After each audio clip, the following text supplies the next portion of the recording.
Life used to feel simpler. Back when I was juggling writing gigs and Liz was just starting her career, we were newlyweds full of hope, working to build a stable future. Our days were hectic, but we still dreamed of the family we'd raise. I was finding my footing as a freelancer, and Liz hadn't yet climbed the corporate ladder, but we were content in each other's company. Then the kids came, Derek and Lila, and our priorities shifted. I took on more at home while Liz's career soared.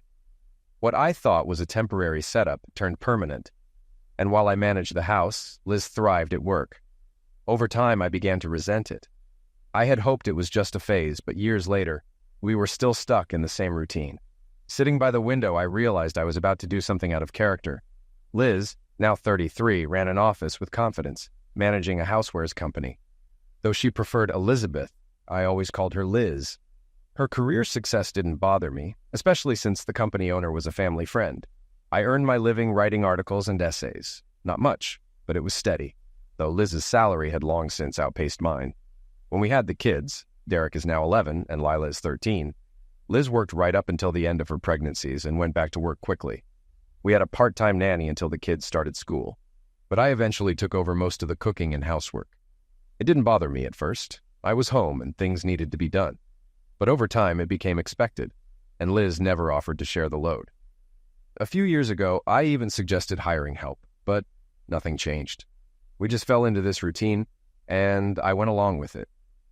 Now, I'm starting to wonder if it's time for a change. I loved my kids and had their respect, though they always seemed uncomfortable when I showed them affection. We weren't a touchy-feely family. Liz made sure of that. I blamed her for the lack of warmth, and our physical relationship was limited to one predictable night a week. It hit me 2 years ago. What a dull life I was living. Something had to change. Those were my thoughts from the past, but tonight, as I waited for Liz to come home, I realized nothing had changed. I prepared dinner, and Liz soon arrived, telling me her mom was coming over. "Arthur, my mom's coming for dinner. Dad's at the lodge," she said. I set another plate, already sensing a fight brewing. "I know you don't like my mom, but could you be civil?" she asked. I nodded. She kept going. "Your body language says too much. She has feelings, you know." I nodded again, while the kids stayed quiet. Liz began complaining about work, dealing with customers when her boss wasn't around. "Kids, see what I have to put up with? If Calder sells me the business, things will change," she rambled. As Liz kept talking, I decided not to wait for her mom. "I'm eating now. The roast will get cold." I started serving the food just as her mom, Iris, walked in, visibly annoyed. I met her eyes and did something I'd never done before. I dropped my gaze to her cleavage and wiggled my eyebrows. She looked shocked. I smiled and then patted her on the back when she started coughing, my hand lingering on her neck. She shuddered. "Arthur, stop that. What's gotten into you?" she snapped. "Nothing," I replied. Liz told me to be more friendly. "I don't like it. You must be crazy," she said. I laughed. Everyone's a little crazy sometimes. I let it go. Neither Liz nor the kids saw anything unusual, just me trying to help. Liz got up to get her mom some water, and when she turned away, I glanced again at Iris's chest. Iris crossed her arms, and when I smiled, she quickly left the house. Liz called after her, but Iris kept shaking her head and walked out. Liz stormed back, accusing me of driving her mother away. "Dad didn't do anything," Derek defended me. "Grandma's been acting weird since she got here. She said Dad was crazy, but I think she's the one who's off." "Don't call your grandmother crazy," Liz snapped. "Let's just eat. I'll take her dinner later." After we finished, I said, "Liz, can you and Lila handle cleanup tonight? I've got an interview at Casey's bar in half an hour. Not sure when I'll be back." I turned to Lila, joking. "Mind if I get a hug from my favorite daughter?" "Dad, I'm your only daughter," she laughed, hugging me. I offered Derek a handshake, and he took it with a smile. In the kitchen, Liz was loading the dishwasher. "I'll be home later. How about moving date night up to tonight?" I asked with a grin. "No way. You know the routine." "Mom thinks you're crazy, and I do too. Just go. I don't care if you come back at all."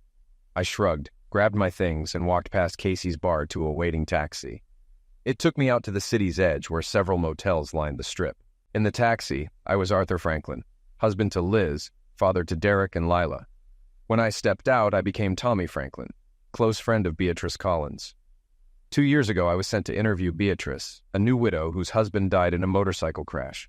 She was 7 months pregnant, stranded far from home with no family, nearly broke. Mr. Franklin, you look so much like my husband, it's eerie, she had said through tears. I stayed with her for 3 hours, listening to her story. She was 7 years younger than me and completely lost. Before leaving, I told her not to give up hope. I'll write your story and find a charity to help you. I wrote the articles and donations poured in. Beatrice found a home with an elderly woman named Vera, who had recently lost her own daughter. As Beatrice approached her due date, I told her to let me know when the baby was coming. I felt good about helping her. A few months passed, and I visited Beatrice occasionally. When she went into labor, I left Liz a note saying I had an interview out of town. I made it to the hospital in time to be with Beatrice as the baby was born. I even held her son, Alex, before he was taken to the nursery. Over the years, I continued to visit Beatrice, but never more than once a month.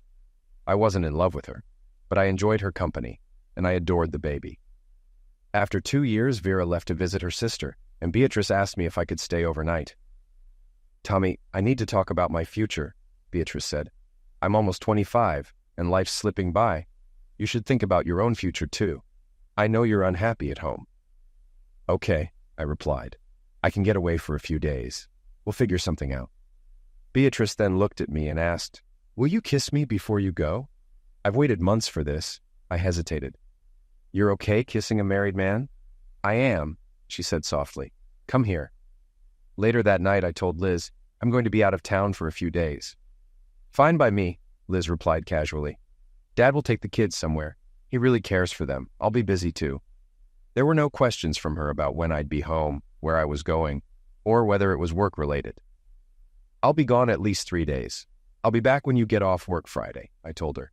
"Why not stay out until Saturday? What about Friday night? That's our night together," Liz asked. "We'll skip it. It's been 3 weeks since we've been together anyway." "Oh, Arthur, stop it.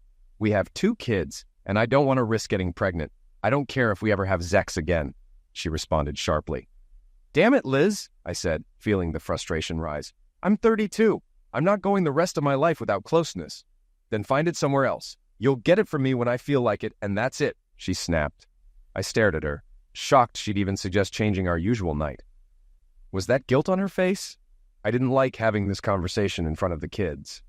"Fine, Saturday night it is," I finally said. "I'll be home in the afternoon and maybe take you to dinner. The kids can come too." "No, Dad's taking the kids. You can take me out, and we'll discuss things later," she said, already dismissing the conversation. I left to meet Beatrice Tuesday afternoon, arriving later than planned. She greeted me warmly, looking completely different from Liz, more cheerful and full of life. As we sat down for dinner, I asked her, "Does Vera know I'm staying?" "Yes, she does," Beatrice smiled, though I could sense her guilt. "She told me to give you whatever you want." The evening went as expected. Beatrice was more passionate than I had imagined, making me forget about Liz. But in the morning, I felt a wave of guilt. At breakfast, Beatrice asked, "Are you sorry?" "In some ways, yes," I admitted. "I've never cheated on Liz before, and it's bothering me more than I thought. But I felt real love with you." "Tommy, I'm sorry for causing your guilt," she said softly. "Can we just go back to being friends?" "I don't think so," I replied. "But I need some time to figure things out." "You say the sweetest things," she said with a faint smile. "I'm not sorry we did this. I'll let you decide what happens next." From then on, she let me spend time with the baby, and we talked about our lives. Beatrice shared more about her late husband, a carpenter she had followed from job to job. She still had his old van, though it was rarely driven. We took a walk to the store, and I told her more about my life with Liz. Beatrice wasn't shy in her response. "If we end up in a relationship, you'll have to step up as a partner. No demands, but no holding back either. I'm working on it." "I'm here, aren't I?" I said with a smile. She paused before continuing. "You know, you'll need to settle things with Liz. I'm sure you're thinking about divorce." "I've thought about it," I admitted, "but I have no grounds." "Are you sure?" she asked, raising an eyebrow. "No woman treats you the way she does without something going on." "I never considered that she might cheat," I said thoughtfully. "But maybe you're right. Talk to her," she suggested. "Maybe it can be fixed." "And what about us?" I asked, searching her eyes. "Doesn't this mean anything?" "It means a lot," she replied softly. "But it's not enough to break up your marriage." A month later, everything changed. After I returned from my 3-day trip, I hired a private investigator. 3 days later, I had photos of Liz with another man. I couldn't see his face, but the evidence was clear. I guess I wouldn't be missing our Friday night date after all.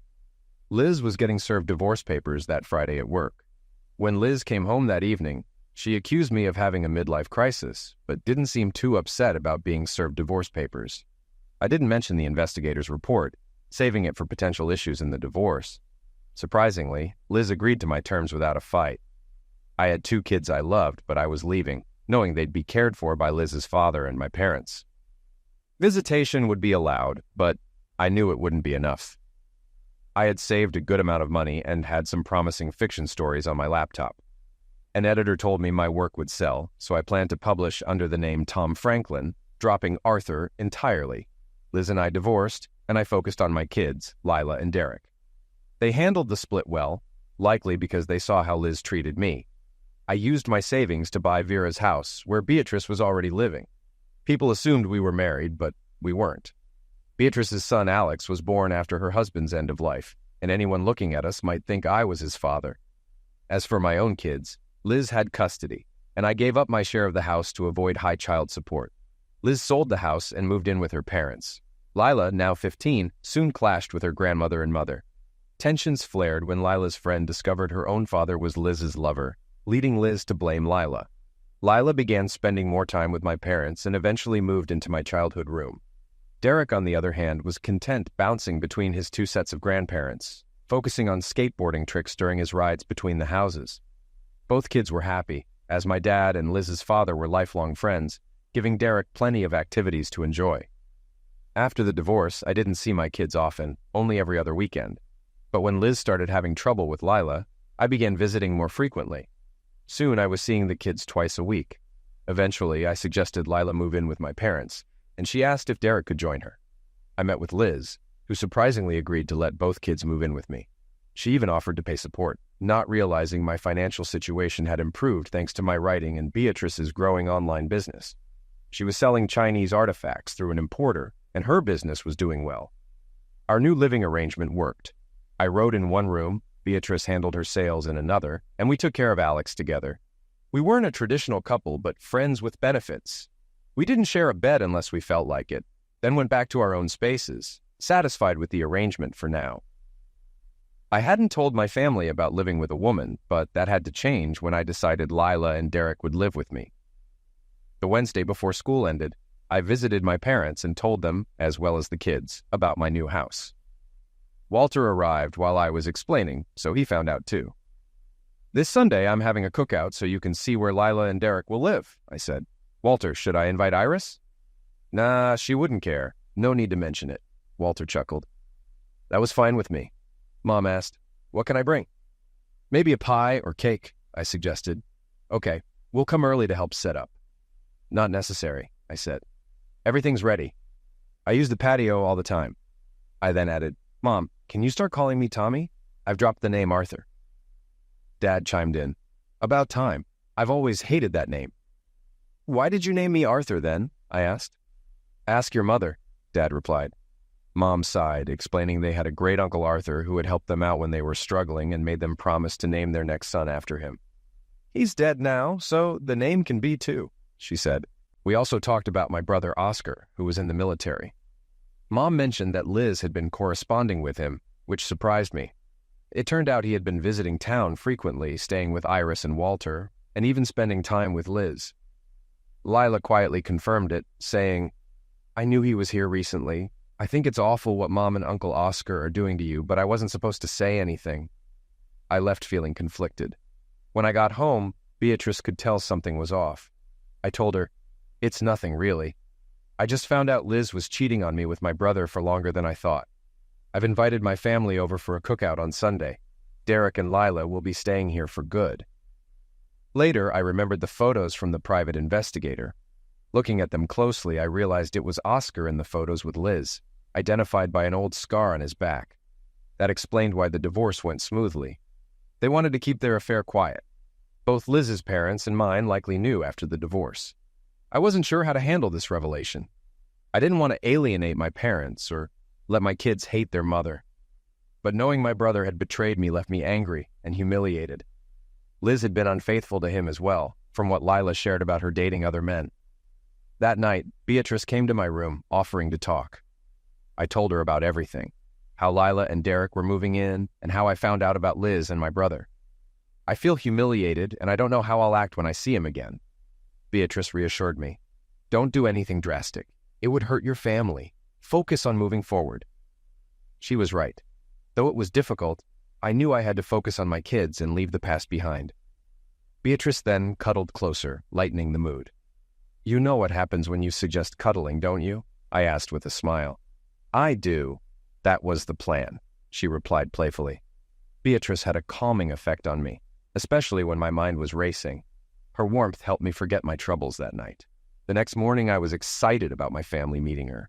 After Alex was born, she worked hard to get her figure back, and now she looked great, with styled hair and a graceful way about her.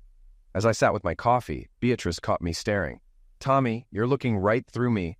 What's on your mind? She asked, amused. Just thinking about you, I said with a grin. If I asked you something important, would you answer honestly? Of course, she said, intrigued.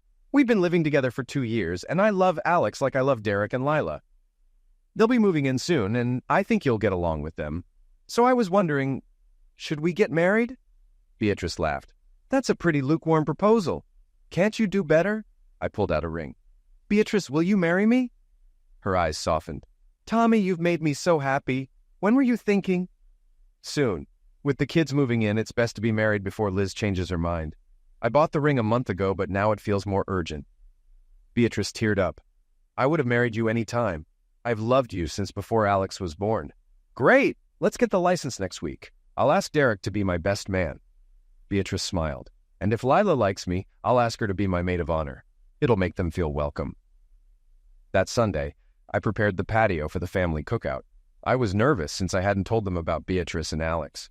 Around noon, Mom arrived and immediately asked, Who's the child? That's Alex Collins. He and his mom live here with me. You'll meet Beatrice inside, I said. Mom wasn't thrilled, but went inside. Derek and Lila greeted me warmly, and soon they were playing with Alex in the yard. My dad showed up next, and I greeted him. I thought you lived alone? He asked. No, I've been living with Beatrice. She came with the house when I bought it, I explained. Mom and Beatrice then joined us. Beatrice introduced herself to Dad, explaining how I had helped her after her husband died. Dad was surprised to learn about my successful writing career, saying he had read about me recently. As we got ready to eat, Mom mentioned someone else was coming. Yes, Walter Hale, your father-in-law, she said, using my old name. I smiled, correcting her. It's Tommy now, remember? Mom chuckled and agreed, signaling that she was still a bit miffed I'd kept Beatrice a secret, but also showing she was warming to her. As I went to grab drinks, I overheard Beatrice telling my parents, This is the first time I've heard Tommy brag about his writing. Hearing Beatrice's words brought me a sense of satisfaction I hadn't expected. Derek and I brought out the cooler with drinks, and Alex, curious as ever, grabbed a bottle of ale. Beatrice let him try it, knowing he wouldn't like it. Sure enough, after one taste, Alex spit it out and ran to me crying. I calmed him down and sent him off to get the dustpan to clean up. Just then, Walter and Iris arrived. I greeted them, and Iris seemed more reserved than usual. I introduced Beatrice and Alex to them, and Iris looked relieved when Beatrice clarified that Alex wasn't my son and that I had dropped the name Arthur. Iris even said, Thank God, my daughter hated that name, and I think she started to hate him too. Beatrice smiled at me, and I knew things were off to a good start. Then I made my announcement. I've asked Beatrice to marry me, and I want Derek to be my best man, Beatrice added, asking Lila to be her maid of honor, which made Lila excited. We talked about the wedding, planned for 2 weeks away, and everyone seemed supportive. It was the first real conversation I'd had with Iris in years, and surprisingly, she seemed more pleasant. Maybe she saw that Derek and Lila were happy, which lightened her attitude. As I grilled hamburgers, the kids played with Alex, who eventually tired out. Lila offered to take him upstairs to bed, which gave me a moment to reflect on how content my children seemed. I hadn't seen them this happy in a long time. Later, Beatrice shared details about her business, explaining how she started with just $100 and had grown it into a profitable venture. Everyone was impressed by her success. With a grin, she teased, Tommy's slow sometimes. I didn't think he'd ever make a move on me. I defended myself, explaining that Beatrice had just lost her husband when we met, and I didn't want to rush her. When I finally did make a move, I felt guilty. I didn't want to feel like I was replacing one woman with another. Beatrice smiled warmly and added, Tommy may be slow, but he's thorough. I knew he would always be there for me, and I knew he was considering how Derek and Lila would feel. As I glanced at her, I saw tears forming in her eyes. Tommy, she said, I understand you more as time goes on. That's why I said yes when he asked me to marry him, Beatrice said with a smile, sealing the moment with affection and gratitude from everyone around. For a brief moment, I reflected on how different Beatrice's love felt compared to Liz's. The way Beatrice looked at me was genuine, from the heart. Blushing, I shifted my focus to where I did my writing, feeling proud and wanting to impress Lila, Derek, and perhaps Iris. I'd always felt like Iris looked down on me, though she had been surprisingly kind today. When I visited the kids after the divorce, Iris usually avoided me, but today she seemed more open, even friendly. It was time for the grandparents to leave, and after a few tears and hugs, they drove off. My kids stood in the driveway watching them go, then turned back to come inside. Just then, Alex woke up, fussy from his nap. When he saw Lila and Derek, his mood quickly changed, realizing they were here to stay. Lila took charge, offering to help Alex with lunch, and Derek, not wanting to help with potty duty, stuck with Beatrice to learn about her business. Later, we all went upstairs to settle Lila and Derek into their rooms. As we made the beds, Lila asked, Don't you sleep with Beatrice? I explained that I hadn't, wanting to wait until we were married. Lila responded bluntly, You should. Mom and Uncle Oscar don't hesitate, and she brings other men home too. I was shocked, and Lila admitted that Liz had threatened to disown them if they told me. I processed this new information quietly, knowing things had shifted. Liz wasn't my wife anymore, and I had my kids living with me. I still had to deal with my brother Oscar, but that was a battle for another day. After lunch, Beatrice showed everyone how her online business worked, impressing them with her success.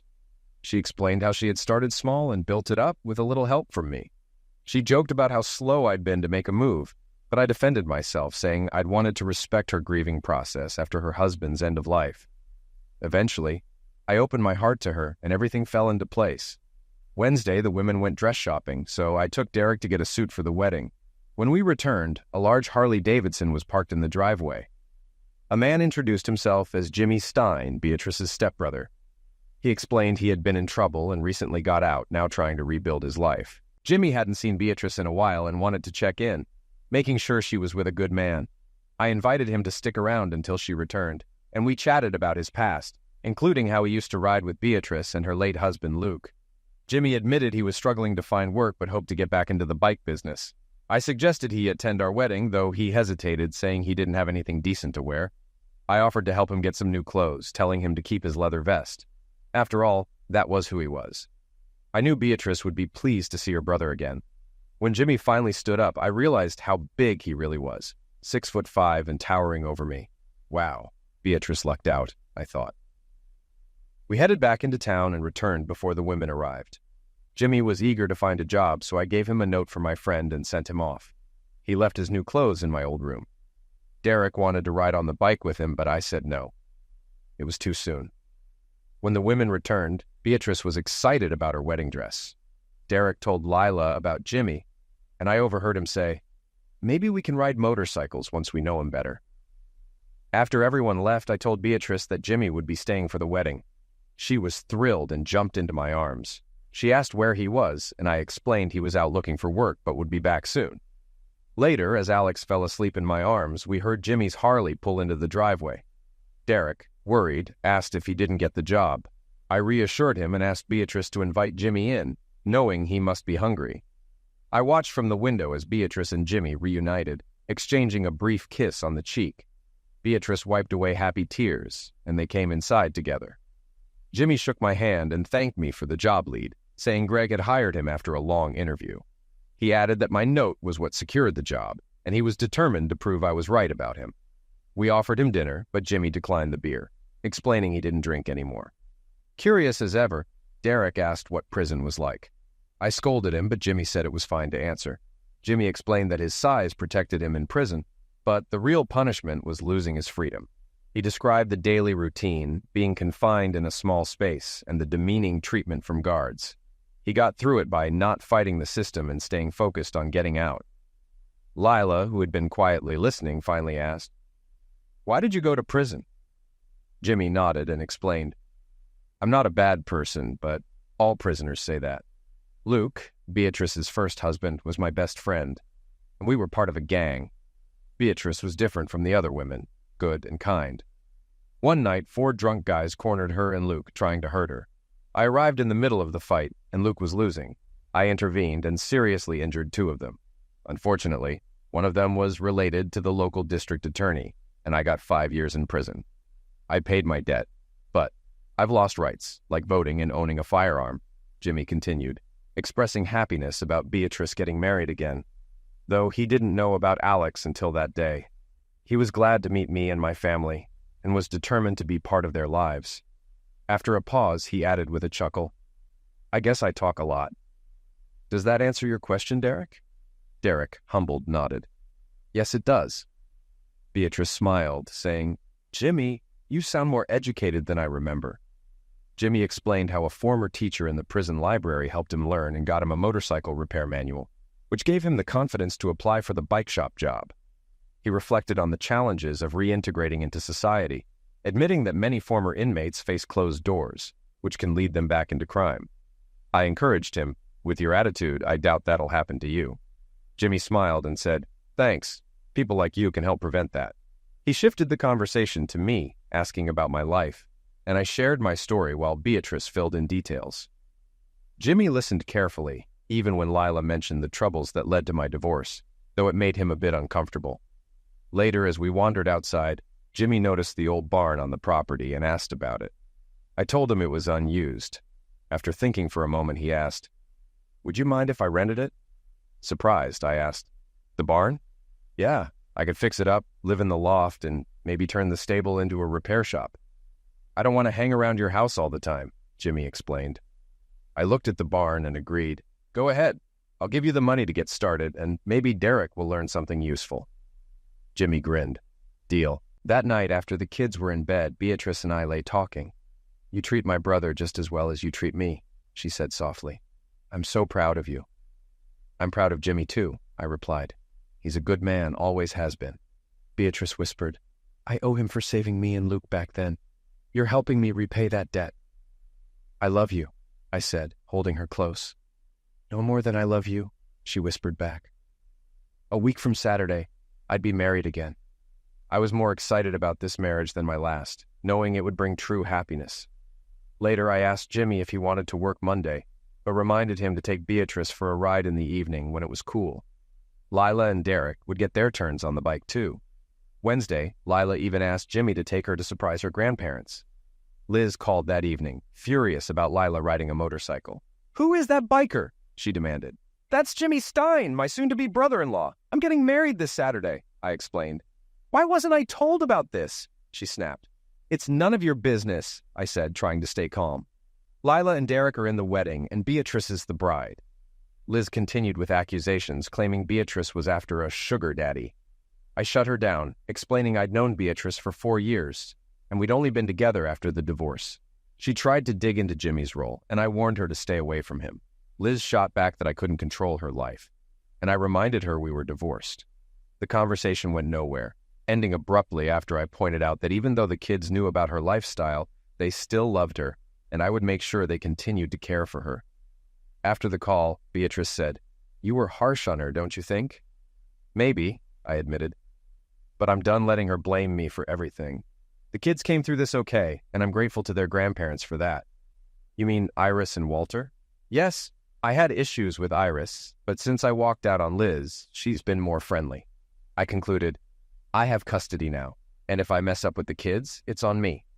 You won't, Beatrice reassured me. You love them, and they love you. I'll be here to help. Jimmy didn't come inside when he and Lila returned, but I needed to talk to her about her conversation with her mother. Lila, your mom called earlier. She said you didn't answer some of her questions. You need to show more respect toward her. I think you were showing off because of the bike ride. But, Dad, Lila protested, she was trying to control me in front of Uncle Jimmy and Uncle Oscar. You have custody, so she had no right. She's still your mother, I said. Just because I have custody doesn't mean you can disrespect her. She loves you, and I won't let you forget that. Should I call her? Lila asked. Do you think you should? I responded. Lila nodded and went to make the call. When she returned, she said, "I apologized for showing off and told her how happy we are with Beatrice. She asked if we were happy living here, and I told her we are. I think she still loves you." "I know she does. Thanks for calling her, Lila." On Saturday, Jimmy asked, "Are you sure you want me at the wedding?" "Of course. You're family now. The kids already call you uncle, and we hope you'll stay with us for good." I noticed tears in his eyes when he turned away. Later that day, Mom, Dad, Iris, and Walter arrived early. Jimmy showed Dad and Walter the barn and how he planned to fix it up. Then we headed to the little church for the wedding. It took only 20 minutes for Beatrice and me to get married, and I couldn't help but smile at how quick it was. Afterward, I handed over the marriage license for the minister to sign. After lunch, Walter and Iris gifted us a one-night stay at a hotel, and we planned a longer honeymoon for August in the mountains, where we could rent ATVs and explore trails with the kids. Jimmy suggested we rent a couple of all-terrain vehicles, and soon, even I was considering getting riding gear, though I wasn't much of an outdoorsman. Jimmy spent most of his time fixing up the barn, and Derek enjoyed helping him. Jimmy explained everything to Derek as he worked, which I appreciated. Meanwhile, Derek also helped Beatrice with her import business, earning a little commission, while Lila spent more time with me, asking questions about my reporting work. When our vacation came, Lila and Derek were excited about the four-wheelers Jimmy had arranged. Since I wasn't comfortable riding one, Jimmy rented me a more stable Bobcat UDV to drive with Alex. We arrived at the cabin, and Jimmy quickly taught the kids how to ride safely. After giving them instructions, Derek asked, "How long before supper?" "About 45 minutes, I replied. "Take it easy until you get used to the ride." They sped off, and we soon heard the engines revving up. Beatrice smiled and said, "They'll be fine. They're good kids." That evening, we ended the day by roasting marshmallows around the fire. The next day, everyone did their own thing. Jimmy and the kids took the four-wheelers out again. Beatrice followed them with Alex and the Bobcat, and I went on a solo hike. When I returned around 1 o'clock, I saw a car parked in front of the cabin. Inside, Liz and my brother Oscar were there. Liz greeted me, surprised. "Mom said you were on vacation. I thought I'd come see the kids and meet your wife. Where are they?" "They're out on the four-wheelers," I replied, still standing at the door. Oscar, with a sarcastic tone, said, "Aren't you going to say hello? I'm your brother." "You're no brother of mine," I said coldly. "Liz, take him out of here. If you want to see the kids, come back alone." Oscar taunted, "Are you mad because I slept with your wife? I'm not leaving until I see your new one and my niece and nephew." My patience snapped. "You both need to leave now," I said. Oscar swung at me, and I blocked the second punch, landing a few of my own. Jimmy eventually pulled me off him. "Tommy, stop. You'll eliminate him." I turned to see Beatrice, the kids, and my parents, who had arrived and witnessed the fight. Liz helped Oscar up, and I told her, "Get him out of here, and don't bring him back." "Can I at least say goodbye to Lila and Derek?" Liz asked. "Make it quick," I replied, exhausted. Beatrice helped me inside, and I told her I needed a shower. Later, while soaking in the tub, my mom barged in. "I had to check on you. Oscar's in worse shape, but he'll be fine. You can't hurt a drunk." "Are they gone?" I asked. "Yes, Liz just left," she said before adding with a laugh, "I hope I see less of you at dinner than I did just now." A little later, Iris came in, apologizing for Liz bringing Oscar. "I wish they'd both just leave us all alone." "Iris, it's not your fault," I said. "They're adults, but they only think of themselves." She admitted, "I didn't like you much before, but I'm starting to change my mind." "Thanks, Iris," I said. "Now, can I finish my bath?" She laughed and left the room, and I thought about how much she'd softened. As I relaxed, I realized how much grandparents often make up for the mistakes of their children by doting on their grandchildren. At dinner, it was quiet. My mom seemed the most upset by Oscar's behavior, but I felt good about standing up to him for the first time. I hoped it was the end of the drama, but a month later, Oscar returned. When he knocked on the door, he said, "Tommy, I'm not looking for a fight. You beat me fair and square. I want to apologize and maybe be friends again." I cautiously let him in. "What do you want, Oscar?" he admitted. "I've messed up. You've got a good life, family, kids. I've got nothing. Dad won't speak to me, and Mom cries every time she sees me." "You brought this on yourself," I said. "I know," he sighed. I offered him coffee, and as we sat down, I couldn't hold back anymore. "Oscar, you humiliated me. Why? How did this start?" He shifted uncomfortably. "It started years ago when you were away on assignment. I was home on leave and I flirted with Liz. She didn't stop me. In fact, she encouraged it. I thought if you couldn't keep her satisfied, she was fair game. My fists clenched under the table, but I stayed quiet. Oscar continued. Every time I was home, I slept with Liz. At first, I felt guilty, but that faded. I'm sorry, Tommy, truly. I'm also sorry for Mom. She won't let me stay at home anymore, and it hurts. Are you going to marry Liz? I asked, feeling a strange sense of relief. God, no, he said quickly. She's been cheating on me with a bunch of other men. Iris has barred me from her house, and Liz kicked me out before I could leave. Honestly, I don't miss her. I know the feeling, I admitted, leaning back. It's mostly relief. Tommy, I don't want anything to do with you either, but I hope you can make it up to Mom someday. I'm trying. I've got plans. You'll get your wish. I'm leaving soon. Can I say goodbye to Lila and Derek tonight? He asked. I thought about it and finally agreed. You can come by. They used to look up to you when you were in the army. I did too, but you've broken Mom's heart. Oscar nodded. Thanks, Tommy. I'm trying to get my life together. Find an unattached woman and make her happy. You might find happiness too, I said more gently. Later that evening, when Oscar came by, I let him see the kids. After spending a few minutes with them, he came back to the kitchen. You've got great kids, Tommy. I envy you. I regret causing so much of the mess. I'm leaving tonight, and I don't know if I'll be back. Thanks for letting me apologize and see them. As he left, we shook hands. Despite everything, I knew I'd miss him and hoped he might return as a better man. Liz's life didn't improve. The store where she worked as a manager changed ownership after the owner's end of life, and she was fired by his daughter. She found work managing a 7-Eleven, but lost that job too. Eventually, she moved back in with Iris and Walter. We didn't see her much, but I made sure the kids visited. Often, when they went to see her, she wasn't home, so they spent time with Iris and Walter instead. Liz never contributed financially, but that didn't matter. Beatrice and I were doing well. I was publishing 1 or 2 books a year, and Derek was earning his own money helping Beatrice. Lila graduated near the top of her class and went on to study journalism at the State University. Beatrice and I were proud of both kids. Alex was a joy, always making everyone laugh. The same year Lila left for university, Beatrice gave birth to twin girls, Bethany and Selena, who quickly became Beth and Sal. Jimmy also found happiness. He met a wonderful woman, and they had a son. He moved out of the barn and bought a cottage near his work, and we couldn't have been happier for him. Thanksgiving was at my house during Lila's 3rd year of university. Mom made an announcement. I've been in touch with Oscar. It's been almost 5 years since we've seen him, and he wants to visit during Christmas. I already told him he's welcome. Where has he been living? I asked.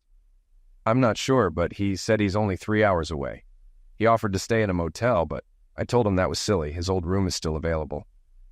It's strange he hasn't contacted us before now, I said. I told him I thought he might have died.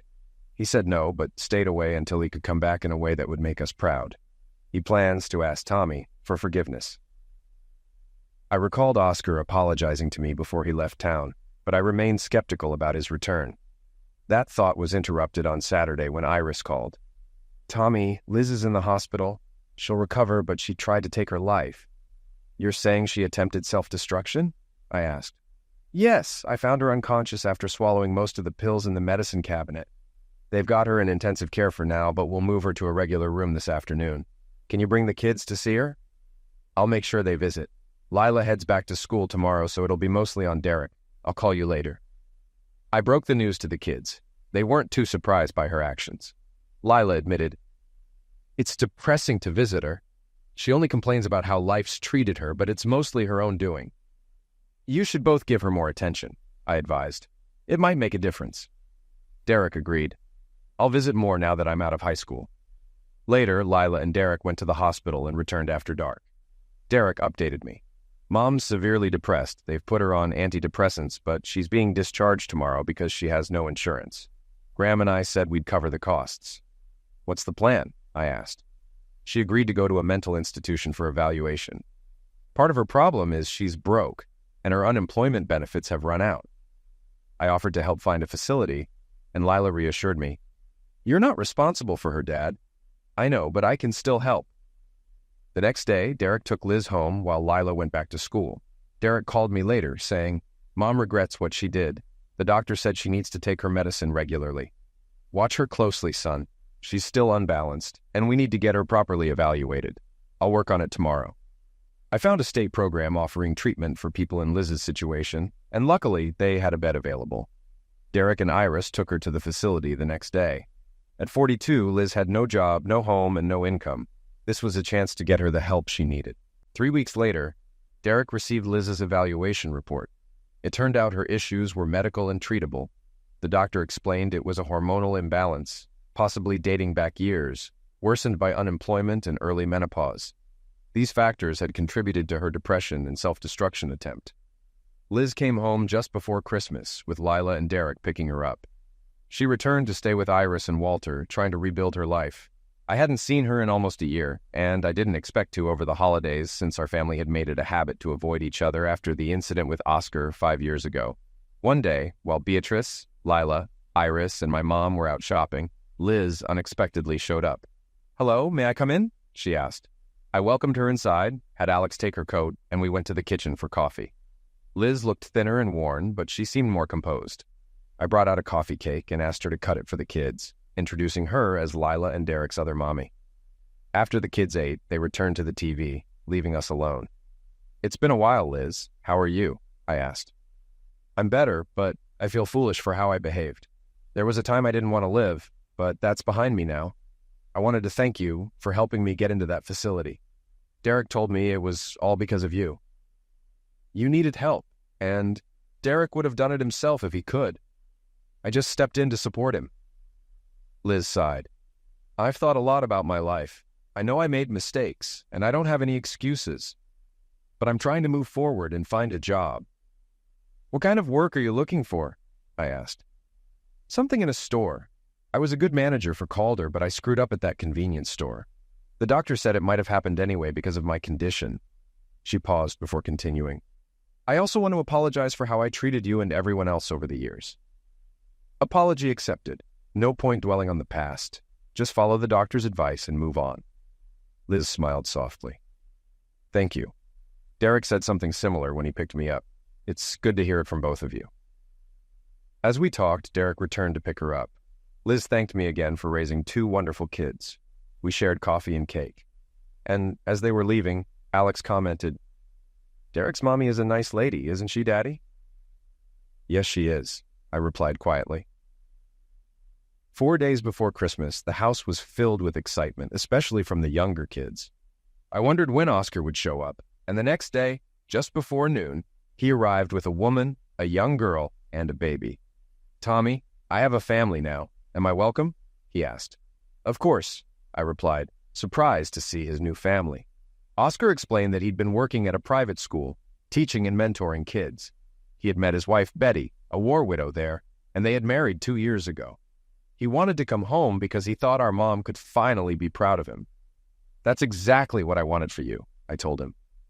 Oscar hesitated before asking, "Do you think I'll run into Liz? I'd like to apologize to her, but don't want to upset Betty." "Liz was here yesterday. She's been dealing with some health issues, but is staying with Iris and Walter.